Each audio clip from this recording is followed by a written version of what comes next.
మాది కడి మండలం మురమండ గ్రామం అండి. ఇది నా పేరు ఎస్కే వల్లి మీరా, మా అమ్మగారి పేరు షేక్ అమ్మాజీ, మా ఫాదర్ పేరు షేక్ బకీర్ సాహిబ్ గారు అండి. అలాగే ఎంతోమంది బ్లడ్ అందగా ప్రాణాలు చాలామంది చనిపోతున్నారండి. అలాగే నా కళ్ళ ఎదురులో ఒక బాబు చనిపోతే బ్లడ్ అందగా ఆ టైంలో గ్రూప్ కావాలని గ్రూప్ దొరక్క నా కళ్ళారా చూసి నేను 1993 కానీ చూడి బ్లడ్ ఇవ్వటం మొదలెట్టానండి. అలాగే ఎంతోమంది ప్రాణాలు కాపాడాలని నా స్వార్థం కూడా కాదండి. ఎంతోమంది ముందుకు స్వచ్ఛంగా వచ్చి అదే ఇవ్వటం వల్ల లేదని అపో పడిపోద్దని లేకపోతే నీరస పడిపోతారనేది తప్పండి. అపో పడొద్దు.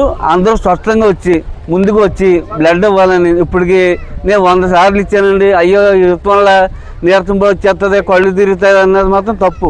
అపో మాత్రం లేదు. ఎందుకంటే స్వచ్ఛంగా ముందుకు వచ్చి అందరూ బ్లడ్ ఇవ్వాలని. అలాగే ఎన్నో హాస్పిటల్కి బ్లడ్ లేక ఎంతోమంది ప్రాణాలు చనిపోతున్నారు. ఇలా గవర్నమెంట్ హాస్పిటల్లో ఇలా ప్రైవేట్ హాస్పిటల్లో కావాల్సిన గ్రూప్ అంతా లేక, అలాగే బయట కూడా బ్లడ్ బ్యాంకుల్లో కూడా బ్లడ్ కూడా సరిగ్గా లేదండి. అందరూ స్వచ్ఛంగా వచ్చి ధైర్యంగా వచ్చి బ్లడ్ ఇవ్వాలని నేను కోరుకుంటూ, మీకు ఇవ్వటం వల్ల అపో పడొద్దు. ఎందుకంటే నీరసం వస్తుంది అన్నది తప్పు, అది అపో. ఏదో కాళ్ళు చేతులు ఆగుతున్నది కూడా తప్పే. ఏం కరెక్ట్ ఇవన్నీ ముందుకు రావాలని అందరూ ముందుకు స్వచ్ఛంగా వచ్చి బ్లడ్ ఇవ్వాలని నేను ఎప్పటికి 100 సార్లు ఇచ్చాను.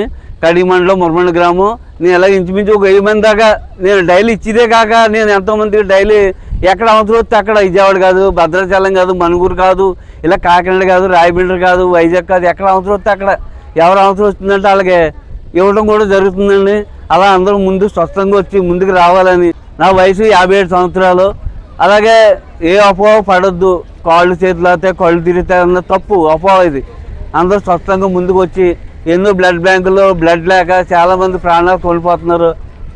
అందరూ స్వచ్ఛంగా వచ్చి ముందుకు రావాలనండి, బ్లడ్ ఇవ్వాలని నేను కోరుకుంటూ, ఈ మీడియా వాళ్ళు పత్రికకు కూడా నమస్కారం పెట్టుకుంటూ అందరూ స్వచ్ఛంగా ముందుకు రావాలని కోరుకుంటూ, అలాగే మా తల్లిదండ్రులు ఇస్తున్న నాకు ఇది ఒక పుణ్యం కోరుకుంటున్నాను. ఎందుకంటే అండి నాకు ఒక వరం కింద కోరుకుంటున్నాను. నేను ఎంతోమంది ప్రాణాలు కాపాడాలని కోరికే తప్ప నాకు వేరే ఆలోచన కాదు, నా పేర్లు రావాలని కాదండి. ఎంతోమంది ముందు స్వచ్ఛంగా రండి. నా పేరు కొడమటి జగన్మోహన్ రావు అండి.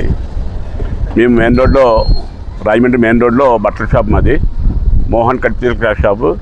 ఈయన మా షాప్కి ఒక 6 షాపులు దాటిన తర్వాత ఈ మేర సాహెబ్ గారు ఉంటారు. మీరు బ్లడ్ ఇచ్చినప్పుడల్లా బ్లడ్ ఇవాళ ఇచ్చాను అని చెప్పి చాలా సంతోషంగా ఆనందంగా చెప్తాడండి. నా వల్ల ఒక ప్రాణాలు నిలబడుతున్నాయి అని చెప్పి ఒక ఆనందం అండి. ఈయన కళ్ళ ఎదుట ఇలా ఇవ్వడానికి కారణం ఏంటంటే, ఈయన కళ్ళ ఎదుటే ఒక కుర్రాడు బ్లడ్ లేక ప్రాణాలు వదిలే స్థితిలో ఆఖరికి ఈయన బ్లడ్ గ్రూప్ తీసుకున్నారండి.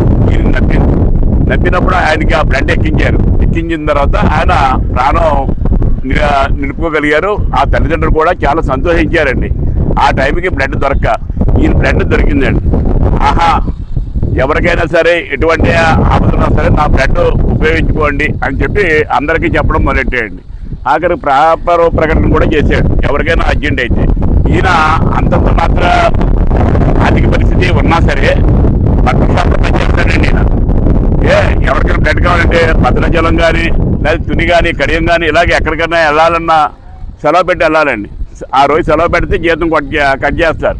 నువ్వు మంచి పని చేసినా సరే గుట్లోకి రాకపోతే సెలవు కట్ చేస్తారు. అయినా సరే లెక్క చేయకుండా నా బోలాన్ని ఒకరికి ఉపయోగపడుతున్నాను, నేను దేనికైనా ఉపయోగపడాలనే ఉద్దేశంతో ఈయన మనసుతో సంకల్పించి ఆ బ్లడ్ ఇవ్వడం చేస్తున్నాడండి. ఏమండి, ఈయన ఆ రకంగా బ్లడ్ ఇచ్చినప్పుడల్లా నా దగ్గరికి వచ్చేవాడండి. వచ్చి ఇలా బ్లడ్ ఇచ్చానని సంతోషంగా ఆనందంగా చెప్పేవాడండి. ఇప్పటికీ ఈయన మొన్న 20 తారీఖు 100 సార్లు పూర్తి చేసుకున్నాడండి. 100 సార్లు పూర్తి చేసుకోవడం అంటే చాలా ఇదండి. ఎవరైనా సరే ఇంట్లో వాళ్ళు ఏమంటారంటే ఒకసారి 2 సార్లు ఇస్తే అది చాలరా బాబు, ఇలా రోజు ఇచ్చేస్తే నీ బ్లడ్ ఏమైపోతుందని చెప్పి అపోహ చెందుతారు. ఈయన యాక్టివ్గా ఉన్నాడండి. ఈయన చేసేది కూడా తారీఖుగా బట్టల కొట్లో చేస్తాడు. ఎవరైనా పిలిస్తే మాత్రం సెలవు పెట్టి వెళ్ళిపోతాడండి. పేరు ప్రఖ్యాతుల కోసం కాదు, నేను దేనికైనా పుట్టాను కాబట్టి దేనికి ఒకరికి ఉపయోగపడాలనే ఉద్దేశంతో ఆయన ఈసారి 100 సార్లు ఇవ్వడానికి జరిగిందండి. నిన్న నిజంగా అభినందించవలసిన విషయం అండి ఇది. అది మీడియా వాళ్ళందరికీ కూడా నా 100